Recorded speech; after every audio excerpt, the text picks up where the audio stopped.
Hajipur. Singing by Arjun Asif. Music by Nishad Raj.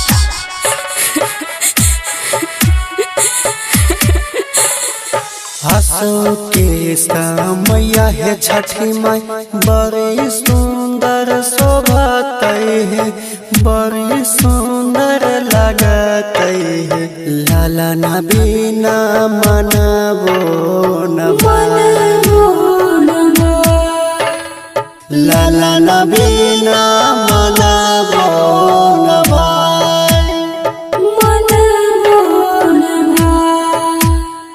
हंसो के मैया है छठी माई, बड़ी सुंदर शोभत है, बड़ी सुंदर लगत है। लाला ना बिना मनबो न मिक्स बाय पंकज प्यारे। बोली बोली छठी मैया की।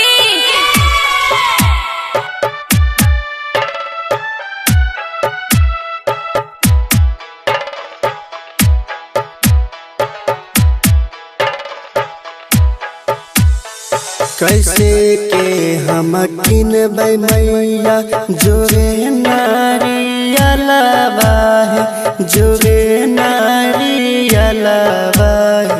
लाला ना बिना मनबो न लाला ना बिना मनबो न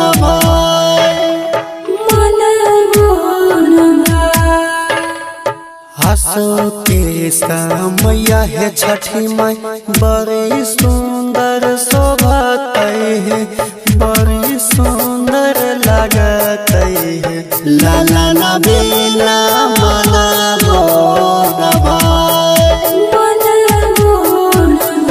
म्यूजिक बाय निशाद राज। बोली बोली छठी मैया की।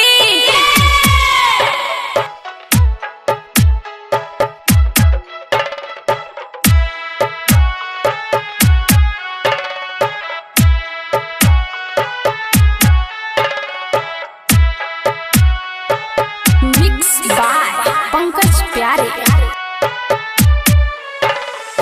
कार्तिक के महीनावा में भटकै मोर मनवा है, कुहकै परनवा है। अर्घ के समया बीतल अर्घ के समया बीतल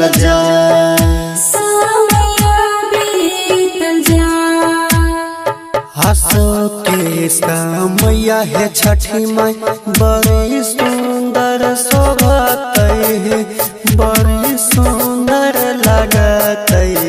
लाला ना बिना मनबो न म्यूजिक बाय निशाद राज। बोली बोली छठी मैया की।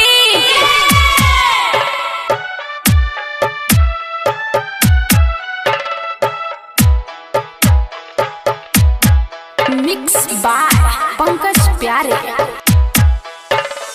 नहीं चाहिए ना धन, नहीं समापतिया है, नहीं समापतिया है। कैसे जैबै छठी माई के घर,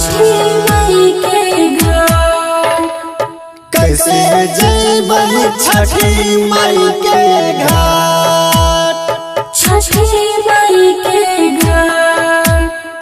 हंसो के मैया है छठी माई, बड़ी सुंदर शोभत है, बड़ी सुंदर लगत है। लाला ना बिना मनबो न निशाद राज। बोली बोली छठी मैया की।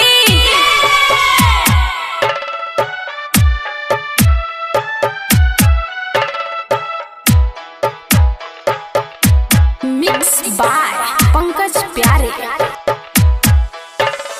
नीतीश से निराला अर्जुन दोनों हमारा भैया है, दोनों हमारा भैया है। दौरा लेके चलल छठ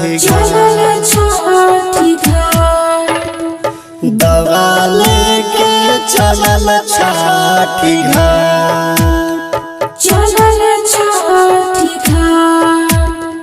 हंसो के मैया है छठी माई बड़ी सुंदर शोभत है, बड़ी सुंदर लगत है। लाला नबी